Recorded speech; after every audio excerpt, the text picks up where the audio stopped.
Үндсэн хуулийн цэцгийн дарга Гунгагийн Баясгалан гэж хүн Монгол Улсын их хурлын 2019 оны 6 дугаар сарын 6-ны өдрийн 58 дугаар тогтоолоор үндсэн хуулийн цэцгийн гишүүнээр томилогдсон. Үндсэн хуулийн 65 дугаар зүйлийн 1-т үндсэн хуулийн цэцгийн гишүүний бүрэн эрхийн хугацааг 6 жил гэж маш тодорхой заасан байдаг. Гэтэл бүрэн эрхийн хугацаанд дууссан үндсэн хуулийн цэцгийн гишүүн нь цэцгийн дараагаар ажиллаад улс төрийн онц ноцтой үр дагаврын бүхий шийдвэрүүд гаргаад явж байна. Тэгэхээр ийм байж болдгийм үү? Үндсэн хуулийн цэцгийн дээр хөх тэнгэрл байдаг гэж яриад байгаа. Бид ч бас тэгэж бодож итгэж явсан. Гэтэл үнэн хэрэгтээ үндсэн хуулийн цэцгийн дээр бишээ. Үндсэн хуулийн цэцгийн гишүүдийн дээр хөх тэнгэр биш томилсон субъект нь л байдсан байх шүү дээ.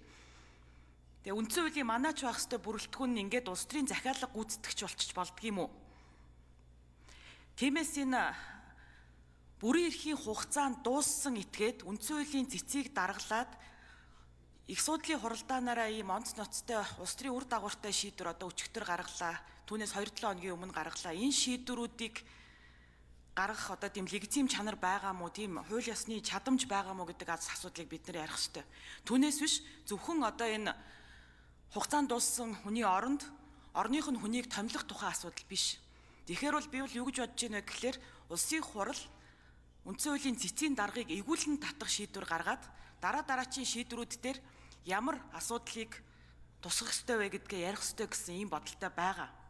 Яагаад вэ гэхээр сүүлийн үед бол үндсэн хуулийн цэц маш ноцтой ийм улс төрийн үр дагавартай шийдвэрүүдийг гаргаа явуулчлаа шүү дээ. Тэгэхээр 5 сарын 13-нд их судлын хуралдаанаараа хүн хэлцэх хугацаатай холбоотой шийдвэр гаргасан. Өчигдөр энэ улсын дээд шүүхтэй холбоотой шийдвэр гаргачлаа. Тэгэхээр энэ шийдвэрүүдийн үр дагавруудыг бас бид нар бодох ёстой. Хоёрдугаарт энэ өнөөдрийн орж ирж байгаа үндсэн хуулийн цэцгийн дүгнэлттэй холбоотойгоор улсын хурал яагаад үндсэн хуулийн нэмэлт өөрчлөлтөд холбогд хуулиудыг нийцүүлээгүй вэ гэдэг асуудал яригадаад байна. Тэгээ 3 парламент амналаа гэж ярьж байгаа.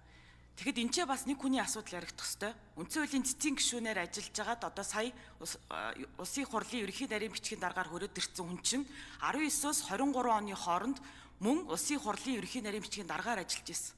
Буюу одоо энэ үндсэн хуулийн нэмэлт өөрчлөлттэй холбоотойгоор холбогд хуулиудыг нийцүүлэх асуудлыг удирдан зохион байгуулах улсын их хурлын тамгын газрын асуудлыг зохион байгуулах ёстой тэр хүн байсан. Тэгэхээр энэ үлзий сайхан гэдэг хүнтэй бас хариуцлага тооцох ёстой гэж бодож байгаа. Ер нь энэ хариуцлага алдсан хүмүүстэй хариуцлага тооцож чадахгүй дэвшүүлэн зайлуулад энэ тэнд байршуулад яваад байгаатай ч холбоотой л ийм алдаа завхарлууд гараад байна шүү дээ.